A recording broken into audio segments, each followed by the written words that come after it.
Right,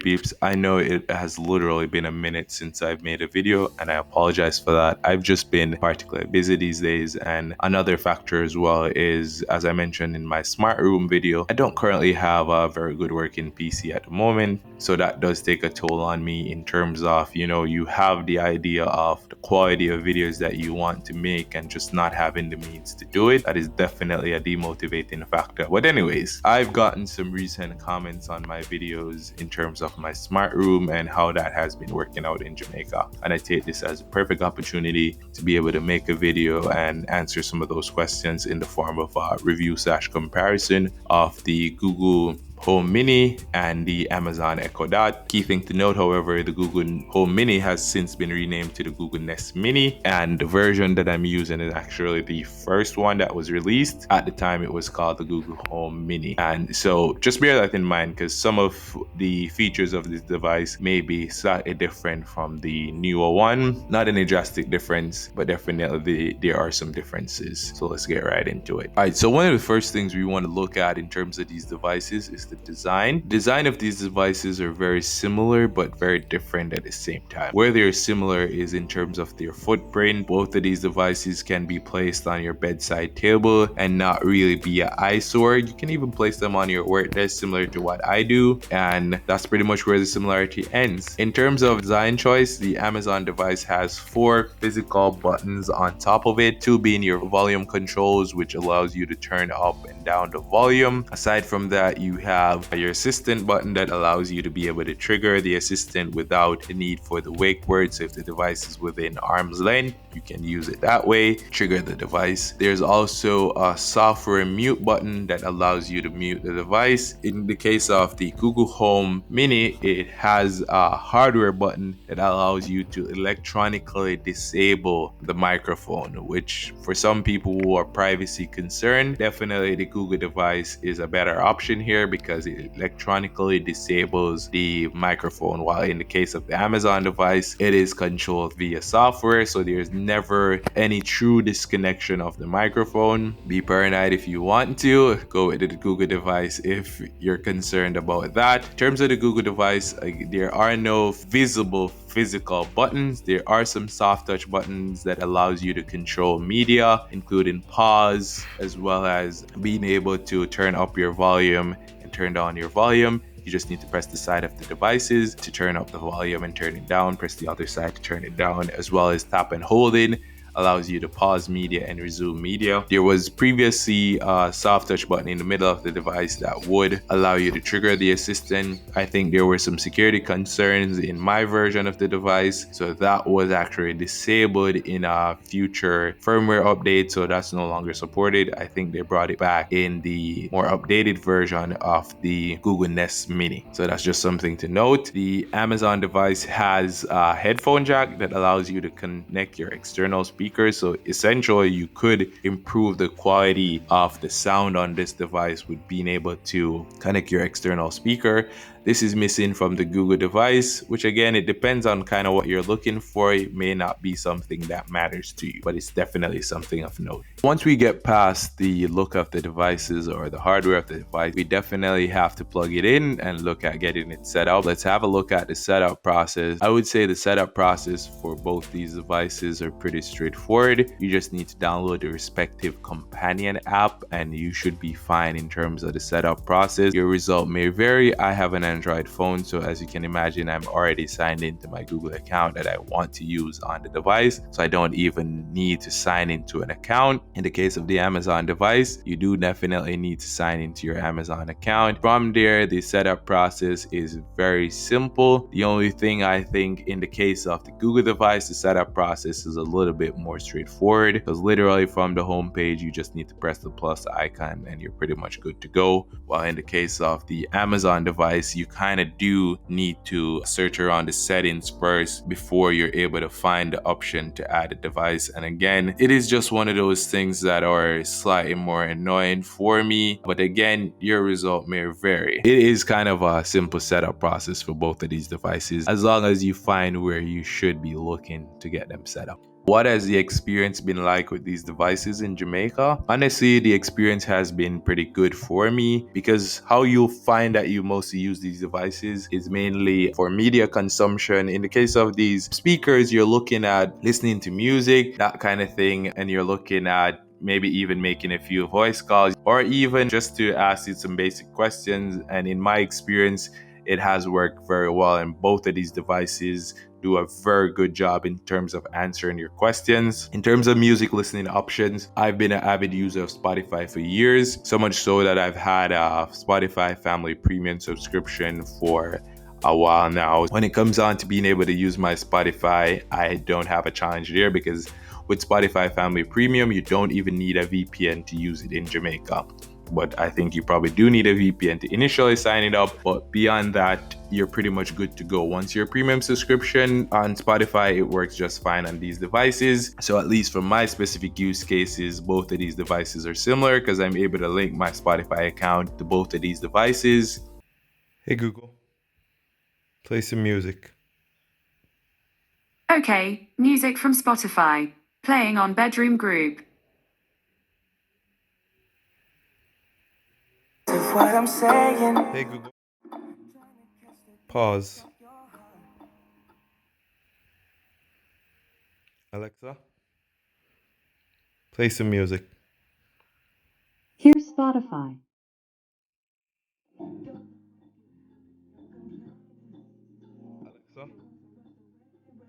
Alexa, pause.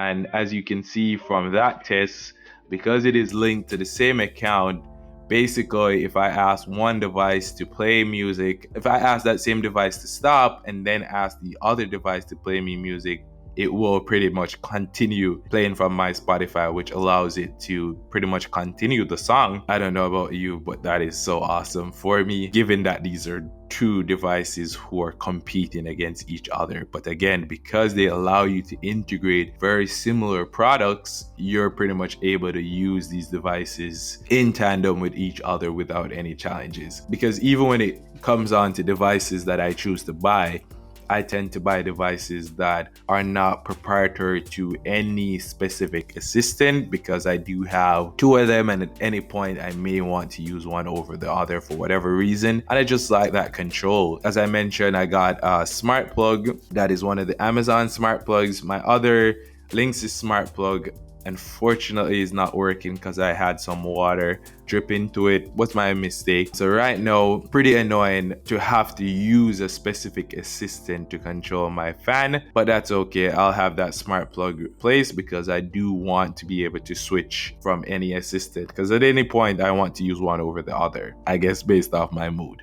Another thing I want to look at when it comes onto these devices, what do they sound like? I think both of these devices sound really well, but then again, I wouldn't necessarily consider myself to be an audiophile. For me, as long as I'm able to hear what I'm trying to listen to and I'm able to hear it clearly, that works fine for me. I'm not really super into hearing really crisp music, or, I have a very diverse palette when it comes on to sound. Again, for me, these devices are very similar. They both sound really well. And one of the things though, for me, I feel like the Echo Dot has a bit more of a punch to it, because when I'm playing both of these devices, it definitely sounds better to me, in my opinion. I only have one Echo Dot in my room, but I have Google Home Mini as well as a Google Nest Hub, which these devices in a group I don't think compares to the Echo Dot. So I have a group of the Google devices and I have a single Echo Dot, and sometimes I prefer to just listen to my music directly from the Echo Dot instead of using the group of these devices. So that does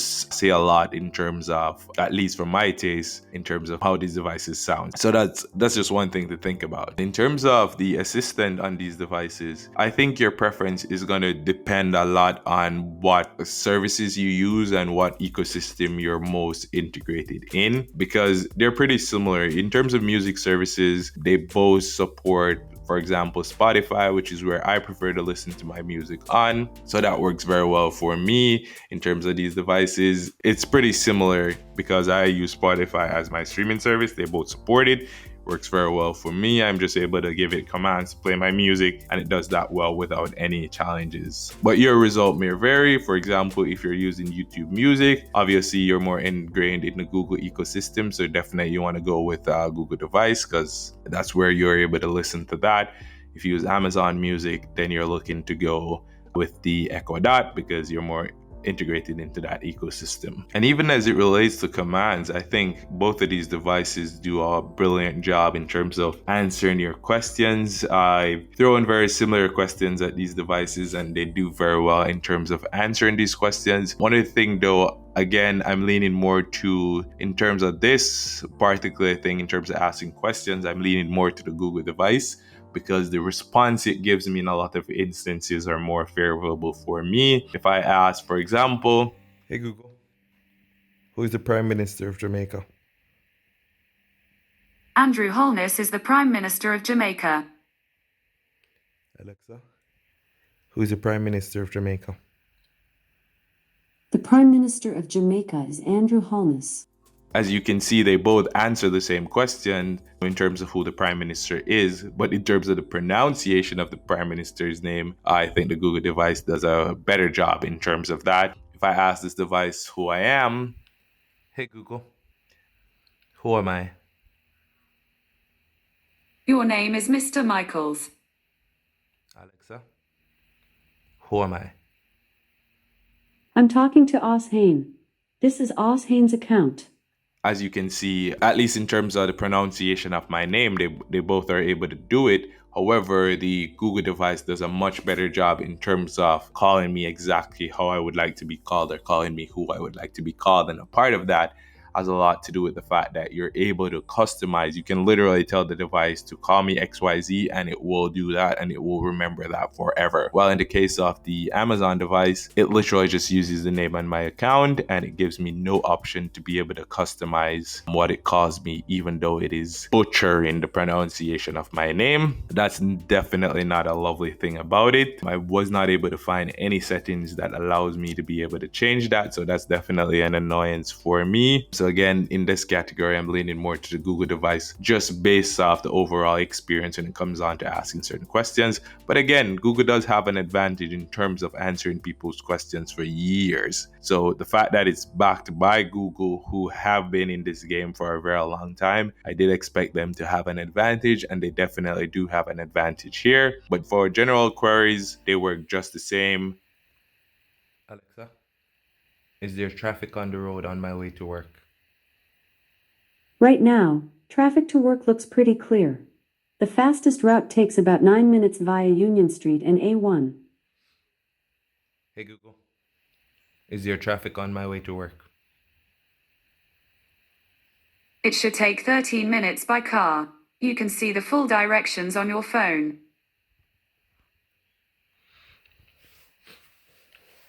Hey Google, what's the capital of Jamaica? Kingston is the capital of Jamaica. Alexa, what's the capital of Jamaica? The capital of Jamaica is Kingston. Alexa, is it going to rain today? Rain is expected around 10:30 a.m. Hey Google, is it going to rain today? It's likely. Today in Montego Bay, there's a moderate chance of rain from around 2 p.m. until around 5 p.m. These are just some examples of some questions I asked, and as you can see, they do a very good job in terms of answering these questions. For me, which of these devices I prefer? If you can tell so far in terms of my comparison, you will realize that I'm leaning more towards the Google device. I don't know if that was obvious. And a part of that has a lot to do with the fact that I use a lot of Google services. So even my business email is managed by Google Suite. So my calendar is updated on Google. I have an Android phone. So again, I'm more integrated into the Google ecosystem. My photos are backed up on Google Photos. So I am deep in the Google ecosystem. So it works very well for me. And another thing when it comes on to these devices, and this is where I think the Google device really shines in this category when it comes on to multi-user support. When it comes on to multiple users in your household, I think the Google device does a way better job in terms of managing this. Ironically, to be fair to the Echo device, I was not a heavy user of it up until recently, and some of the features of the device I was only able to figure out since I've been making this video. But again, overall experience, Google device does a way better job in terms of managing multiple users. I was recently able to figure out that there is voice profiles on the Echo Dot, and I've not been able to successfully test that because at the moment I'm currently single. And at the time I got the Google device, I was not single. So I lived with my girlfriend, my daughter. And so there were three of us in the house, and it was just a breeze to be able to set up a profile for my girlfriend and a profile for myself. So when we listen to music or we triggered the devices, that's Google devices, she would be listening on her Spotify account and not mine, and then mess with my recommendations and all of that stuff. And now that I'm living with my daughter, with the integration of Google Family, I'm able to have a profile set up for her and a voice match set up for her. So if she is trying to watch something on Netflix on my Google Nest Hub, it triggers on her profile. One of the things which is still a huge annoyance for me, but that's less of a reflection of Google and more about the support of the third-party services, what they've added in terms of support. Netflix has added the option for you to be able to link your specific profile. So when it triggers the voice match on the Google devices, it will play on that specific person's profile once their profile is linked to their voice match on Google. So their specific assistant and their specific voice match, then it will play on their profile. But in terms of music, like for example, Spotify has Spotify Kids. However, Spotify Kids is linked to your main Spotify account. So it's not set up in such a way where they have a separate profile for themselves. And because Spotify Kids is not necessarily supported on this device, I have an issue in terms of being able to play kid-friendly music when my daughter triggers Spotify. So I've just had to remove Spotify as my default music player, and I literally have to say the command play music on Spotify for it to trigger music playing on Spotify. Otherwise, my daughter could just walk up to the device and say play some music, and then far from ideal music would be played for her. But again, that's just an annoyance at the moment. But overall, I don't think that is the fault of Google. It's just more of the support of these third-party apps, which again, the fact that Netflix is able to do that and match it to that specific profile, it proves that it's not a matter of Google not supporting this. It's more of a matter of these third-party providers not supporting a specific feature or how their system is set up. And this is where Google has a huge advantage, as I mentioned, because in the case of the Amazon devices, with the voice match is only for adult profiles. For example, at the moment I live with only myself and my daughter. It's between one of two extremes. Is either you have what has now been renamed as Amazon Fire for Kids, which was formerly Amazon Free Time Unlimited. It's either you have it turned off or you have it turned on. And let me tell you how that works. In the instance, so basically the device cannot be shared with you and your child. It's either the device belongs to you or it belongs to your child. Because once Free Time is enabled, it becomes a kid's device. So basically with my time filters and everything like that, where the device gets disabled at a certain time, all my daughter's Amazon devices get disabled at a specific time. So does the Echo Dot, which is annoying. So for example, if it's past her bedtime and she's sleeping and I want to play some music or I want to control my smart home gadgets, it will literally tell me I can't play with you right now, which is annoying. It is annoying. So otherwise from that, I would have to disable it completely, which would mean that she would be able to access everything from the music I play on the Echo Dot, which I don't want her to be able to access. So get with the times, Amazon. It's kind of annoying for the fact that Amazon, from what I understand about them, they're not in the hardware game. They're literally just selling you inexpensive hardware so that you buy into their ecosystem. So it's more about selling you services than selling you devices. If that is your focus, you definitely want to be hyper focused on fixing that experience, especially when you would have a clear advantage in this game if you're just more focused on, because I realize Amazon has a lot of like kids friendly. They have the Fire tablet for kids. You have me sold in that because I already have that, and I'm looking to get some of the Echo Dots for kids and all of that because I love the design of those. Only problem I have is when it comes on to multiple user support. I should be able to share a device with my daughter, and whether through voice match or whatever, you're able to identify that it is her.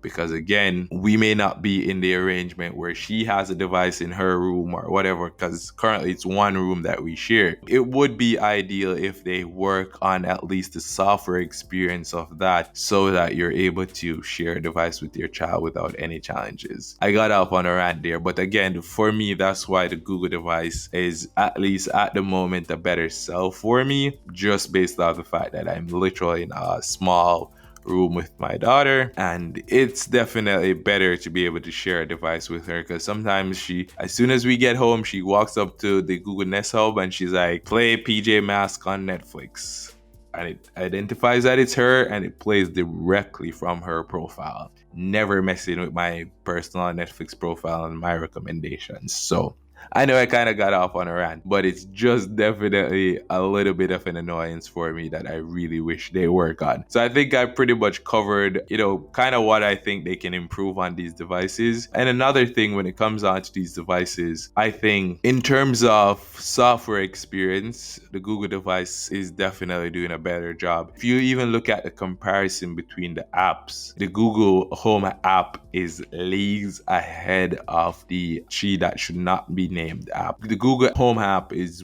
way ahead of the Amazon app, because just look at the starting page of both of these apps and you can tell why the Google Home app is leagues ahead, especially when it comes on to your smart devices. Just being able to pull up the app and immediately control my devices is a huge selling point for me versus the Amazon app, where I literally have to search through the app to find my device, which is annoying. I come home, I'm trying to turn on my fan or turn on my light bulbs without using my voice, and I pull up your app and I have to literally search through your settings to find the devices to turn on my fan and turn off my light. It is annoying. So definitely Amazon has some work to do when it comes on to their software experience. From a hardware perspective, I think they're ahead of the game. As I mentioned, their speaker is a lot better for me, and just that ability for the Echo Dot to connect the external speaker via the 3.5 millimeter jack, that shows that you have an advantage in terms of the hardware and just the different offerings in terms of devices, especially those kids friendly design wise devices. Those I'm sure kids are gonna love,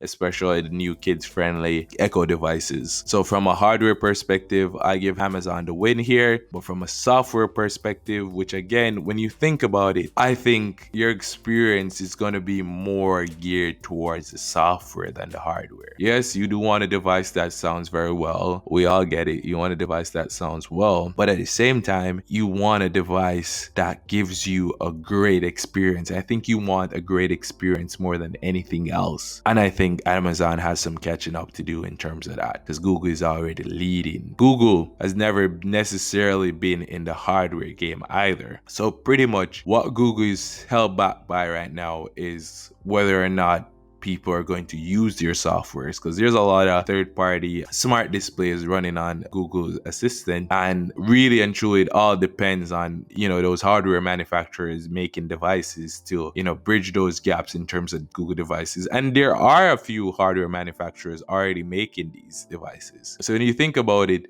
it is definitely an easy gap to fill because there are smart speakers running on Google Assistants right now that gives you great sound quality and all of that. But I was just looking at the devices from the specific manufacturers of, well, the specific developers of these smart assistants. But again, Amazon, in terms of the software experience, work on that for me, and trust me, you will have me sold on your smart assistants because you already have me sold on your kids tablet. I've had one for my daughter since she was 2 years old, so it's going on 2 years now since she's had that tablet. I love the features of Free Time Unlimited, so trust me, you got me sold there. So you're slowly getting me into your ecosystem, but there's still some improvement to do. I've gone off on a tangent. Anyways, I'm just gonna cut it there. If you enjoyed this video, let me know. If you have any questions, leave them down below, and let me know what else you want to hear me talk about in terms of these devices. That's pretty much it. Thanks for watching this video. Subscribe if you're not already subscribed. Like this video, share it with your friends, and follow me on social media. I will see you guys, I don't know, whenever.